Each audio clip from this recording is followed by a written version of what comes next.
मैंने 5 बार एसएसबी का इंटरव्यू दिया, लेकिन मैं पांचों बार फेल हो गया। एक और वैकेंसी आई थी स्टेट लेवल की, उत्तर प्रदेश सब इंस्पेक्टर की। मैंने फैमिली में भी बता दिया था कि सिलेक्शन हो जाएगा, फैमिली वालों को मिठाई भी खिला देती।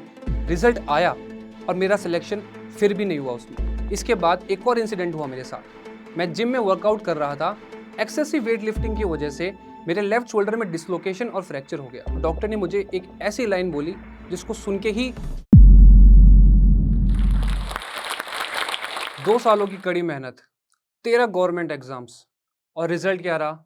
अरे, इसमें तो 2 क्वेश्चंस मेरा सिलेक्शन रह गया। अभी पीडीएफ में नाम चेक करता हूँ, जरूर सिलेक्शन होता होगा, लेकिन फिर पीडीएफ में सिलेक्शन देखा तो नहीं हुआ। आज मैं 13 एग्जाम फेल होने के बाद भी जोश टॉक्स के मंच पे 3-3 सरकारी नौकरियों के साथ खड़ा हूँ। भारत में हर वर्ष 3 से 4 करोड़ युवा सिर्फ और सिर्फ सरकारी नौकरी के पीछे अपना सर्वस्व त्याग देते हैं। सरकारी नौकरी से ना ही केवल पैसे आते हैं, बल्कि एक मिडिल क्लास फैमिली की समाज में पहचान भी होती है और इज्जत भी मिलती है। मैं भी उन्हीं युवाओं में से एक था। अगर आप वनडे एग्जाम्स की तैयारी कर रहे हैं, स्पेशली उस एग्जाम की जो staff service commission central level पे करवाता है, तो आपने शायद मुझे टेलीग्राम, यूट्यूब या इंस्टाग्राम पे ज़रूर देखा होगा। और अगर नहीं देखा है तो मैं आपको बताना चाहता हूँ कि मेरा नाम है विशाल तिवारी और मैं उत्तर प्रदेश के शहर सुल्तानपुर से बिलोंग करता हूँ। लेकिन मेरी पढ़ाई और मेरी परवरिश उत्तराखंड के शहर रुद्रपुर से हुई है। सीजीएल 2023 में मेरी ऑल इंडिया रैंक 74 थी और मुझे अलॉट हुआ था assistant section officer in ministry of external affairs. तो आज मैं अपनी एसएससी की जर्नी के साथ साथ आपको कुछ ऐसे मैसेजेस और ऐसे पर्सनल एक्सपीरियंसेस शेयर करना चाहता हूं जो 2024 में होने वाले एसएससी के एग्जाम्स में आपकी बहुत हेल्प करने वाला है। सही बताऊं तो मैंने कभी सोचा ही नहीं था कि मैं इस एग्जाम को अटेम्प्ट करूंगा, लेकिन कहते हैं ना कि किसी को घर से निकलते ही मंजिल मिल गई और बहुत लोग सालों तक सफर में ही रह गए।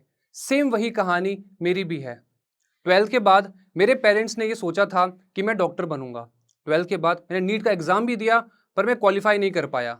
उसके बाद 1 साल का ड्रॉप भी लिया मैंने, ताकि मैं नीट का एग्जाम दोबारा दूं और जो मेरे माँ बाप के डॉक्टर बनने का सपना है वो पूरा कर सकूं। लेकिन उसके बाद भी मेरा सिलेक्शन नहीं हुआ।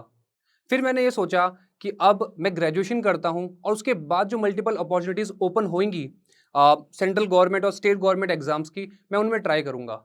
इसलिए फिर मैंने दिल्ली यूनिवर्सिटी से जूलॉजी ऑनर्स के कोर्स में एनरोलमेंट कर लिया और ये कोर्स खत्म होते होते मेरा इंटरेस्ट अराइज हुआ आर्म्ड फोर्सेस में।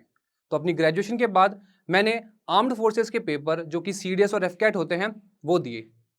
सीडीएस और एफकैट के रिटन एग्जामिनेशंस में से हर बार ही निकल गए, लेकिन उसके बाद एक इंटरव्यू का प्रोसेस होता है, एसएसबी इंटरव्यू, जो कि एक 5 डे लॉन्ग कॉम्प्रिहेंसिव प्रोसेस होता है।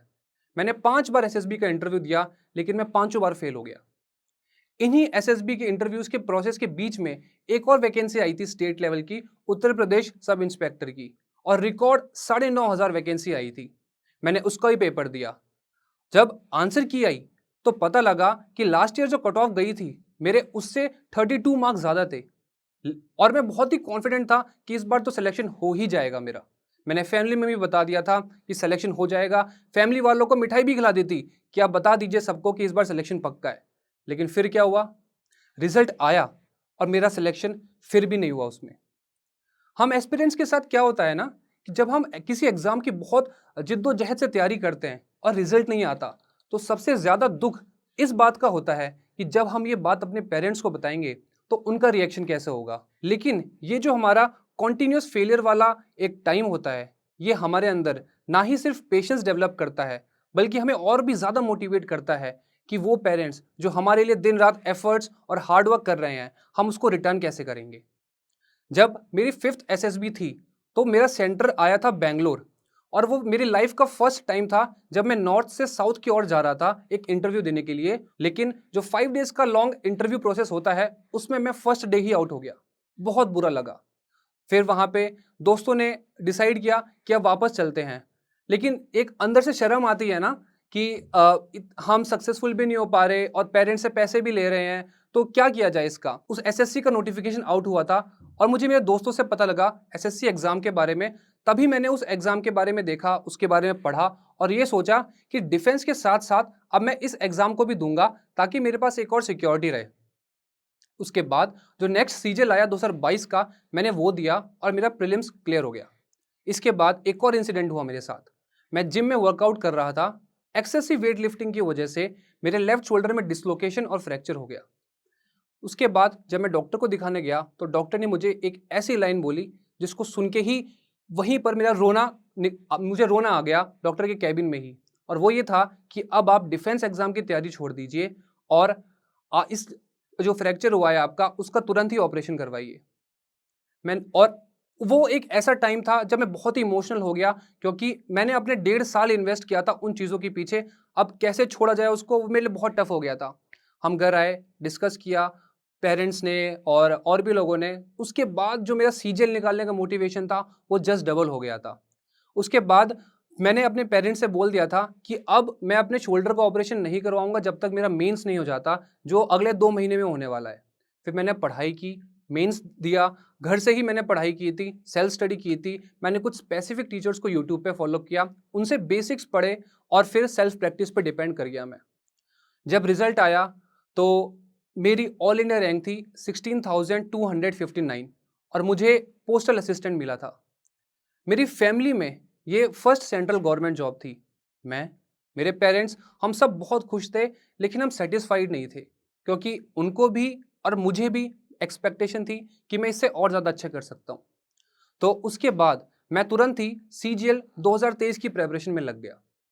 उस टाइम मैंने अपने ही शहर में एक लाइब्रेरी ज्वाइन कर ली और वहाँ मैंने पढ़ाई स्टार्ट कर दी। मैंने नोटिस क्या किया कि 2022 में मैंने सिलेबस पूरा कंप्लीट कर लिया था, सारे थ्योरीज, सारे कॉन्सेप्ट्स मैंने सब कुछ पढ़ लिए थे, लेकिन जो एक उन कॉन्सेप्ट्स का इम्प्लीमेंटेशन होता है वो मेरे से नहीं हो पाया था, लैक ऑफ टाइम की वजह से। मैंने इनफ मॉक टेस्ट नहीं दिए थे। तो मैंने एक ये स्ट्रैटेजी बनाई कि 2023 के लिए जब मैं प्रिपरेशन करूंगा तो उसमें मैं इनफ मॉक टेस्ट दूंगा, जो भी कॉन्सेप्ट्स, जो भी थ्योरीज मैंने पढ़ी है उनका प्रॉपर इंप्लीमेंटेशन सीखूंगा मैंने वही किया। इसी स्ट्रेटेजी के साथ मैंने अगले 3-4 महीने पढ़ाई की और उसके बाद मैंने प्रीलिम्स दिया, मेंस दिया और उसके बाद आता है वो दिन जिस रात 11 बजे रात में सीजीएल का रिजल्ट आने वाला था। उस टाइम मैं और मेरी फैमिली, हम सब आराम से खा के बस सोने ही वाले थे। रात में 11 बज रहे थे, कोई उम्मीद नहीं थी अब कि इतनी रात में रिजल्ट आने वाला है। लेकिन उस टाइम ही जब मैं ऑलमोस्ट सोने को जा ही रहा था, मेरा फ़ोन रिंग करता है और मेरे दोस्त का फ़ोन आता है कि रिजल्ट आ गया है, क्या तूने अपना नाम चेक किया? उस टाइम मैं अपना नाम चेक करता हूँ तो एक ऐसा रिजल्ट मेरे सामने आता है, एक ऐसी रैंक सामने आती है जो मैंने कभी एक्सपेक्ट भी नहीं की थी। All India rank 74। मेरी फैमिली और मैं बहुत ही ज़्यादा खुश थे और बहुत ही ज़्यादा प्राउड फीलिंग थी। इसके साथ साथ ही जो एक वो रिजल्ट देखने वाला मोमेंट था, मेरा और मेरी फैमिली का रिएक्शन, वो भी मेरी कज़न ने रिकॉर्ड कर लिया था। उस वीडियो को मैंने अपने इंस्टाग्राम चैनल पे अपलोड भी किया है और अब तक उस पे 50 लाख से ज़्यादा व्यूज़ आ गए। और लेकिन कहते हैं ना कि भगवान जब देता है तो छप्पर फाड़ के देता है। इसके साथ साथ ही मेरी थर्ड गवर्नमेंट जॉब भी ऑलमोस्ट 1 महीने बाद लग गई थी as technical assistant manager in food corporation of India. तो ये आपने भी देखा, ऑब्जर्व किया होगा कि बैक टू बैक इतने फेलियर्स, 13 एग्जाम में फेलियर्स, उसके बाद back to back government jobs मेरी लग रही हैं। इसीलिए जो भी मैंने अपने लाइफ एक्सपीरियंसेस से अपने ये जर्नी में सीखा है, मैं आगे आने वाले फ्यूचर एस्पिरेंट्स को 3 एक ऐसे टिप्स देना चाहता हूं जो उनकी इस जर्नी को बहुत ईजी बनाएंगे। पहली टिप ये रहेगी कि एज एन एस्पिरेंट हमारा माइंडसेट ये होता है कि हम ज़्यादा से ज़्यादा चीज़ों को कवर कर लें, जितना ज़्यादा पढ़ सकते हैं उतना पढ़ लें। लेकिन और इसी जो प्रोसेस है इसमें हम भूल जाते हैं कि जो हमने पहले पढ़ रखा होता है उसका भी एक प्रॉपर रिवीजन करते रहना पड़ेगा हमें, क्योंकि ये जो सिलेबस है ना ये बहुत वास्ट है और हम सब कुछ एक बार में पढ़ के याद नहीं रख पाएंगे। इसलिए मैं रेकमेंड करता हूँ कि आप दिन में 1 घंटा प्रॉपर रिवीजन को डिवोट करिए और 1 हफ्ते में 1 दिन पूरा रिवीजन को डिवोट करिए। सेकेंड टिप जो मैं एस्पिरेंट्स को देना चाहूँगा वो ये है कि आपने जो भी बुक चूज कर ली, जो भी टीचर चूज कर लिया, उस पर ट्रस्ट रखिए और एंड तक उसी के साथ जाइए, वही आपकी नाव पार लगा देंगे। क्योंकि हर टीचर और हर बुक अपने आप में कंप्लीट है। एस्पिरेंट्स जब हम होते हैं तो हमारी मेंटेलिटी क्या होती है कि आज हम किसी और टीचर से पढ़ाई कर रहे हैं, लेकिन कल को अगर कोई टीचर आके ये क्लेम करता है कि सारे क्वेश्चन मेरे बैच से आए थे, तो हम शिफ्ट कर जाते हैं उस दूसरे टीचर के बैच में, लेकिन हमें ये बिल्कुल भी नहीं करना चाहिए। हमने जिस टीचर को चूज़ कर लिया उसी के साथ हमें आगे तक भी चलना चाहिए और सिलेबस उन्हीं के साथ ख़त्म करना चाहिए अपना।